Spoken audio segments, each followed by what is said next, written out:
बिस्मिल्लाहिर्रहमानिर्रहीम। अस्सलाम वालेकुम स्टूडेंट्स। आज हमारा लेक्चर नंबर 43 है। नाइन्थ मैथमेटिक्स है। चैप्टर नंबर हमारा 3 है, sets and functions. Review exercise है हमारी 3, और इस लेक्चर में हम रिव्यू एक्सरसाइज 3 का क्वेश्चन नंबर 7, 8, 9 और 9 के दोनों पार्ट 1 और 2 जो है वो डिस्कस करेंगे। ये क्वेश्चन जो है ना इस लेक्चर में आएंगे। रिव्यू एक्सरसाइज 3 का क्वेश्चन नंबर 7, 8, 9 और 1 और 2। तो क्वेश्चन नंबर 7 है सबसे पहले, verify De Morgan's laws for the following sets. U is equal to set of 1, 2, 3 and so on up to 20 है, और ए सेट जो है वो 2, 4, 6 अप टू 20 है। ए में इवन नंबर हैं 2 से लेकर 20 तक, and B is equal to set of 1, 3, 5 and 19, और बी में ऑड नंबर हैं 1 से लेकर 19 तक। यूनिवर्सल सेट जो है 1 से 20 तक पूरा है। ए जो है वो 2 से 20 तक है इवन नंबर्स, बी जो है वो 1 से लेकर 19 तक हैं ऑड नंबर्स। तो हमने वेरिफिकेशन करनी है डी मॉर्गन्स लॉ की। जब हम स्टूडेंट सॉल्यूशन में आते हैं तो जितना हिस्सा हमने सॉल्व करना है उसको सामने लिखना होता है। तो students, u is equal to set of 1, 2, 3 and so on up to 20, a is equal to set of 2, 4, 6 and up to 20, even number का सेट 20 तक। b is equal to set of 1, 3, 5 up to 19, odd number का set 1 से लेकर 19 तक, जिनकी हमने verification करनी है डी मॉर्गन्स लॉज, वो मैं आपके सामने लिख रहा हूँ। ये आपको ज़बानी याद रखने हैं दोनों लॉज डी मॉर्गन के। ये बाज़ का पेपर में शॉर्ट क्वेश्चन भी आपसे पूछ लिया जाता है कि write down the D Morgan's law, तो आपने ये 2 लॉ लिखने होते हैं 2 नंबर के लिए। Part number 1, De Morgan law क्या है जी? A union B whole complement equal आता है A complement intersect B complement के। लॉ नंबर 2 है A intersect B whole complement is equal to A complement union B complement. तो students, आपने note किया होगा जब इधर यूनियन आता है तो उधर इंटरसेक्शन आता है। इधर होल का कंप्लीमेंट है, इधर अलग अलग कंप्लीमेंट है, और जब इधर इंटरसेक्शन आएगा तो उधर यूनियन आएगा। इधर होल का कंप्लीमेंट है और इधर अलग अलग कंप्लीमेंट है। तो पहले हम फर्स्ट लॉ की वेरिफिकेशन करते हैं। हमने वेरिफिकेशन करनी क्या है? हमने प्रूव करना है कि इसकी लेफ्ट हैंड साइड जो है वो राइट हैंड साइड के इक्वल है। तो पार्ट नंबर 1, इसकी लेफ्ट हैंड साइड है हमारे पास A union B whole complement. ये पहले लॉ की लेफ्ट हैंड साइड है। इसका जवाब पहले निकालेंगे, इसका आंसर निकालेंगे, फिर राइट हैंड साइड का आंसर निकालेंगे। तो हम देखेंगे कि दोनों लेफ्ट हैंड साइड और राइट हैंड साइड्स के आंसर सेम हैं, तो फिर हम कह देंगे वेरीफाई हो गया है कि लेफ्ट हैंड साइड जो है वो राइट हैंड साइड के इक्वल है। तो पहले इसका आंसर निकालना है। स्टूडेंट्स, इसका आंसर निकालने के लिए मुझे पहले ए और बी का यूनियन लेना है, कंप्लीमेंट बाद में लेना है।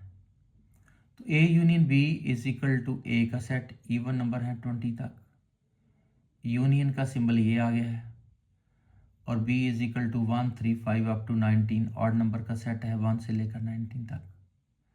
तो इनका स्टूडेंट्स यूनियन लेना है। यूनियन में स्टूडेंट्स, जैसा कि यूनियन के वर्ड से पता चल रहा है कि सारे इकट्ठ हो जाना, सारे नंबरों का, सारे नंबर इकट्ठे हो जाएंगे, सारे नंबरों का यूनियन है। इधर वाले भी आ जाएंगे और इधर वाले भी आ जाएंगे। तो A union B is equal to 1, 2, 3, 4, 5, 6। तो इस तरह इनका यूनियन हो गया है दोनों सेट्स का, जिसमें 1 से लेकर 20 तक लगातार सारे नंबर आ गए हैं दोबारा।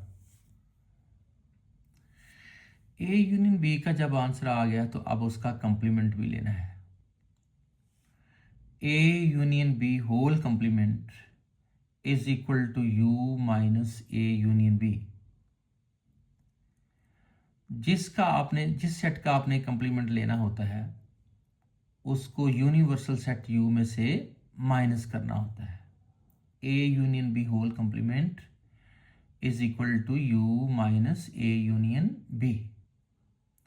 तो A union B whole complement is equal to U के नीचे यू का सेट लिखा है जो कि 1 से लेकर 20 तक है, माइनस के नीचे माइनस लिखा है,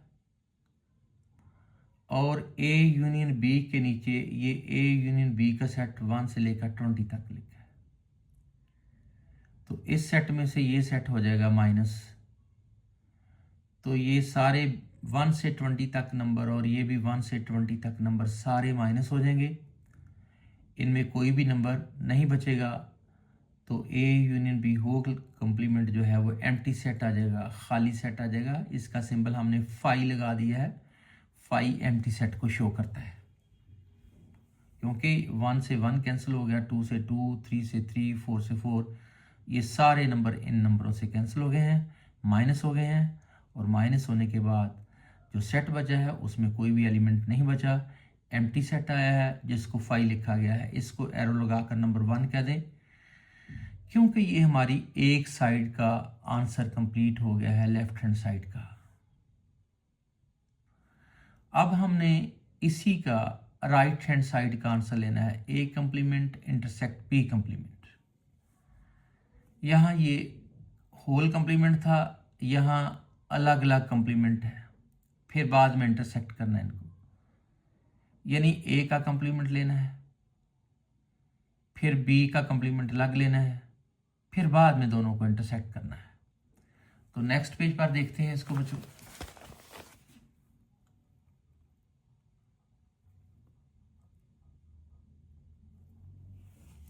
राइट हैंड साइड है हमारे पास ए कंप्लीमेंट इंटरसेक्ट बी कंप्लीमेंट।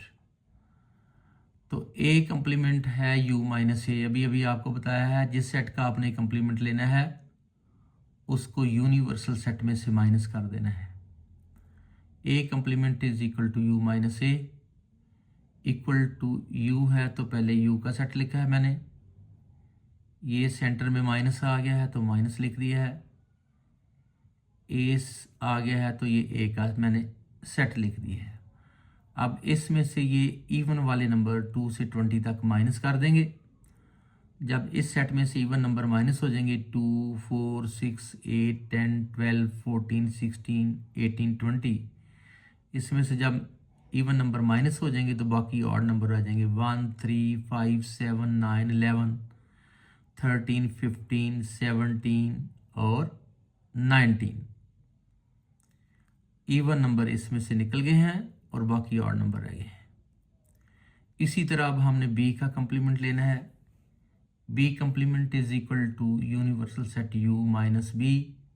जिस सेट का कंप्लीमेंट लेना है उस सेट को यूनिवर्सल सेट में से माइनस करना है, is equal to universal set, ये है हमारा, माइनस का साइन ये आ गया और बी की जगह पर बी का सेट आ गया, ऑड नंबर का सेट। अब इस सेट में से ये ऑड नंबर माइनस हो जाएंगे तो इवन नंबर बच जाएंगे 2, 4, 6, 8 वगैरह 20 तक बच जाएंगे, 2, 4, 6, 8, 10, 12, 14, 16, 18 और 20 ऑड नंबर माइनस हो गए इसमें से। इस तरह बी कंप्लीमेंट भी आ गया। अब स्टूडेंट्स मैं ए कंप्लीमेंट और बी कंप्लीमेंट का इंटरसेक्ट ले लूँगा। A complement intersect B complement is equal to, A complement का सेट ये है, यहाँ से देख के लिखा मैंने, और इंटरसेक्शन के बाद बी कंप्लीमेंट का सेट ये है, ये मैंने लिख दिया है। अब इंटरसेक्ट में चूंकि कॉमन नंबर लेने होते हैं तो ये सारे ऑड नंबर हैं, ये सारे इवन नंबर हैं, दोनों में कुछ भी कॉमन नहीं है, लिहाजा एम्प्टी सेट आ गया है जिसको हम 5 लिख देते हैं, इसको एरो लगाकर नंबर 2 कह देंगे। अब आपने नोट क्या किया है, नोट किया है कि जो लेफ्ट हैंड साइड का आंसर आया है वही राइट हैंड साइड का आंसर आया है। From 1 and 2 we prove that A union B whole complement is equal to A complement intersect B complement। इस तरह डी मॉर्गन का एक लॉ जो है उसको हमने वेरीफाई कर दिया है कि उसकी लेफ्ट हैंड साइड जो है वो राइट हैंड साइड के इक्वल है। अब डी मॉर्गन का सेकंड लॉ जो है उसकी लेफ्ट हैंड साइड मैंने यहाँ लिखी है A intersect B whole complement. पहले इसका आंसर देंगे, फिर इसकी राइट हैंड साइड का आंसर देंगे जो कि A union B, A complement union B complement है। पहले इसका आंसर लेने के लिए मुझे A और B को इंटरसेक्ट करना है। A intersect B is equal to A का सेट इंटरसेक्ट B का सेट। अब इंटरसेक्ट में बेटा कॉमन नंबर लेने हैं। ये A वाले सारे इवन नंबर हैं, B वाले सारे ऑड नंबर हैं। मैंने कॉमन लेने थे, कॉमन कुछ भी नहीं है, तो A intersect B is equal to empty set आया है जिसको हम फाई कह देते हैं। अब A इंटरसेक्ट B का आंसर आ गया है। अब मैंने इसका कंप्लीमेंट लेना है, तो A इंटरसेक्ट B का complement is equal to U minus A intersect B। यानी जिसका कंप्लीमेंट लेना है उसको यूनिवर्सल सेट में से माइनस करना है। इस पूरे का कंप्लीमेंट लेना है तो इस पूरे को U में से माइनस करना है। इज इक्वल टू U है तो ये आपके सामने U का सेट है, माइनस का साइन है तो ये माइनस का साइन है। ये इंटरसेक्ट B है तो A इंटरसेक्ट B हमारा फाई है। जब इसमें से फाई को माइनस करेंगे तो स्टूडेंट्स ये सारे नंबर बच जाएंगे। देखिए ना, फाई ने माइनस होना है यानी एम्प्टी सेट ने माइनस होना है, तो इनमें से कोई भी नंबर माइनस नहीं हो पाया, ये पूरा का पूरा जो है बच जाएगा। तो इस तरह A intersect B whole complement में हमारे पास आएगा set of 1 2 3 and so on up to 20। ये सारे नंबर वापस आ जाएंगे क्योंकि माइनस कुछ भी नहीं हुआ इसमें से। ये हमारी लेफ्ट हैंड साइड का आंसर बना है, इसको एरो लगाकर नंबर 1 कह दें। अब स्टूडेंट्स इसकी राइट हैंड साइड जो थी इस लॉ की वो थी A complement union B complement. अब इसका आंसर देना उसको। स्टूडेंट्स A कंप्लीमेंट तो ऑलरेडी मैं ले चुका हूँ, ऑड नंबर है 1 से 19 तक। B कंप्लीमेंट भी ले चुका हूँ, इवन नंबर हैं 2 4 6 अप टू 20 तक। अब मैंने सिर्फ A कंप्लीमेंट और यूनियन B कंप्लीमेंट का सिर्फ यूनियन लेना है। अब मैंने सिर्फ A कंप्लीमेंट और B कंप्लीमेंट का यूनियन लेना है। तो नेक्स्ट पेज पर देखते हैं जी इनका कंप्लीमेंट क्या बनता है।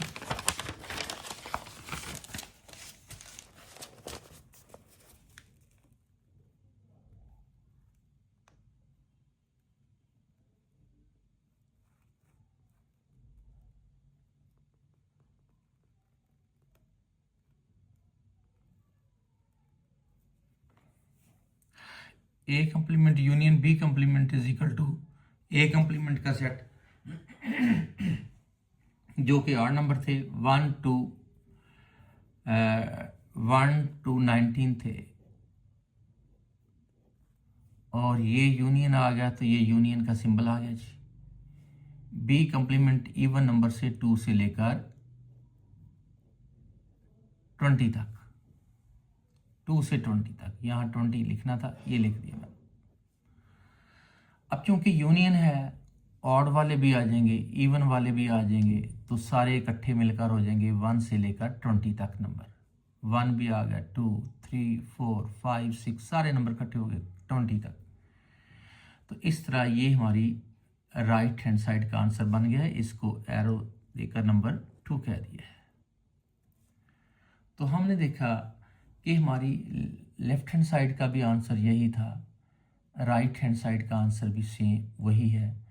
तो from 1 and 2 we prove that A intersect B whole complement is equal to A complement union B complement. ये दोनों आपस में इक्वल हैं, क्योंकि जो आंसर इसका है वही आंसर इसका है। इस तरह स्टूडेंट्स इसका क्वेश्चन नंबर 8 डिस्कस करना हमने। Consider the set P is equal to set of x such that x is equal to 5m, m belong to n natural numbers। P हमारा सेट है x का और x किसकी equal है जी, 5m की equal है। m क्या है जी, m बिलोंग करता है नेचुरल नंबर्स को, m नेचुरल नंबर्स हैं 1 2 3 4 5 6 वगैरह। And q is equal to set of x such that x is equal to m है और m इसमें क्या है, m भी नेचुरल नंबर्स को बिलोंग करते नंबर हैं ये। फाइंड p इंटरसेक्ट q, हमने p और q का इंटरसेक्ट जो है वो फाइंड करना है। जब हम सॉल्यूशन में आएंगे स्टूडेंट्स तो इसको p को हम सामने लिखेंगे जो कि इसकी सेट बिल्डर फॉर्म है और इसकी टेबुलर फॉर्म बनेगी। Implies that p is equal to, p set है x का और x इक्वल है 5m के और m नेचुरल नंबर है। तो पहला नेचुरल नंबर 1 होता है, यहाँ 1 लगाएंगे, 5 1 ज़ा 5, फिर 2 लगेगा, 5 2 ज़ा 10, फिर 3 लगेगा, 5 3 ज़ा 15, फिर 4 लगेगा, 5 4 ज़ा 20 एंड सो ऑन। इसका कोई एंड नहीं, उसने दिया लिमिट नहीं दी इसकी कि कहाँ से कहाँ तक है। तो लिमिट चूंकि इसकी नहीं है तो एंड सो ऑन लिखेंगे इसको। Q is equal to set of x such that x is equal to 2m। Q जो है x का सेट है और x इक्वल है 2m के और m फिर नेचुरल नंबर्स हैं। नेचुरल नंबर 1 से शुरू होते हैं, 1 2 3 4 एंड सो ऑन। पहला हमने नंबर पुट किया 1 2 1 ज़ा 2, फिर यहाँ m की जगह 2 लगाया, 2 2 ज़ा 4, फिर m की जगह 3 लगाया, 2 3 ज़ा 6, m की जगह 4 लगाया, 2 4 ज़ा 8, m की जगह 5 लगाया, 2 5 ज़ा 10, m की जगह 6 लगाया, 2 6 ज़ा 12 एंड सो ऑन। इस तरह चलते जाएंगे, एंड नहीं है कोई इसका। अब मैंने टेबुलर फॉर्म बना ली है p और q। अब दोनों का हमने लेना है intersect. p intersect q is equal to, p का सेट है 5 10 15 20 एंड सो ऑन। इंटरसेक्ट का साइन बीच में आया है और आगे q का सेट है हमारे पास 2 4 6 8 10 12 एंड सो ऑन। तो हमने इनमें कॉमन नंबर जो है वो लेने हैं। इंटरसेक्ट में कॉमन नंबर लिए जाते हैं, तो आप नोट करें दोनों तरफ 10 कॉमन आ गया है और आगे स्टूडेंट इसमें 20 आ जाना है। 12 के बाद 14, 14 के बाद 16, 16 के बाद 18, 18 के बाद 20, तो दोनों तरफ से 20 भी कॉमन होगा। फिर उसके बाद दोनों तरफ 30 कॉमन आ जाएगा, ज़ीरो जिनके साथ लगा हुआ है नंबरों के साथ, 1 2 3 4 5 6 और उनके साथ ज़ीरो, फिर 50 कॉमन, फिर 60 कॉमन एंड सो ऑन। तो P इंटरसेक्ट Q जो है वो बना है 10 20 30 40 50 60 80 एंड सो ऑन। तो ये इसका आंसर बना है P और Q के इंटरसेक्ट का।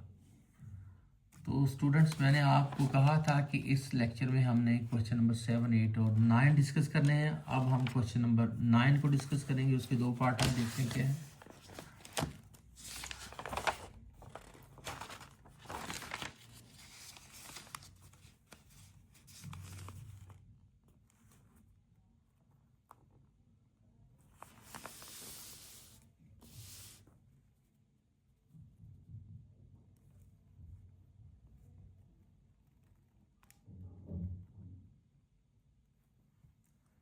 Question number 9, from suitable properties of the union and intersection deduce the following result।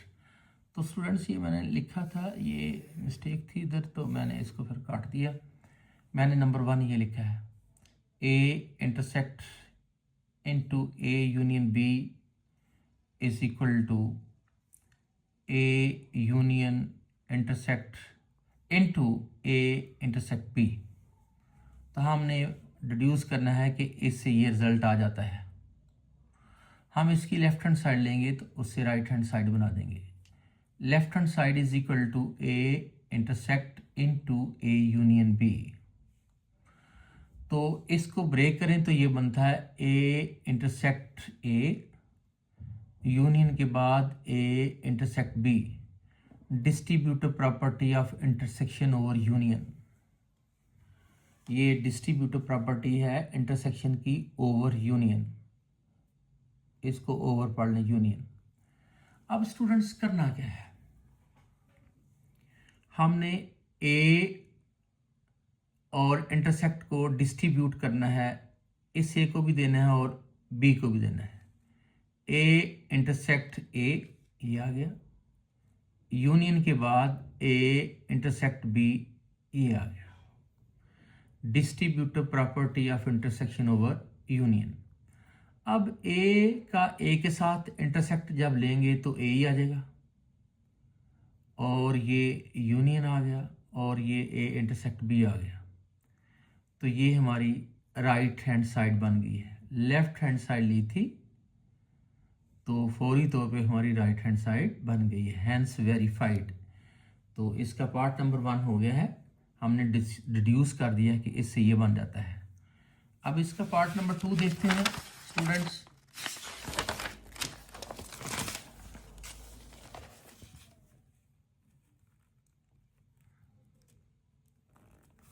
Part number 2 है A union into A intersect B is equal to A intersect into A union B. हमने deduce करना है, result निकालना है कि इससे ये चीज़ आ जाती है। तो इसकी लेफ्ट हैंड साइड लेंगे हम, is equal to A union into A intersect B. तो ये हमारी distributive property of union over intersection है, distributive property of union over intersection. तो हमने डिस्ट्रीब्यूट करना है ए और यूनियन को, ए को भी देना है, और डिस्ट्रीब्यूट करके ए यूनियन जो है वो बी को भी देना है। तो ये बनेगा ए यूनियन ए, और इंटरसेक्शन के बाद ए यूनियन बी, ये बना है distributive property of union over intersection. उसके बाद स्टूडेंट ए यूनियन ए का ए के साथ यूनियन लेंगे तो ए ही आ जाएगा, इंटरसेक्शन के बाद ए यूनियन बी आ जाएगा। तो इस तरह ये हमारी राइट हैंड साइड बन गई है। Left hand side is equal to right hand side, hence verified. तो स्टूडेंट्स आज का लेक्चर ख़त्म हुआ। अल्लाह हाफिज़।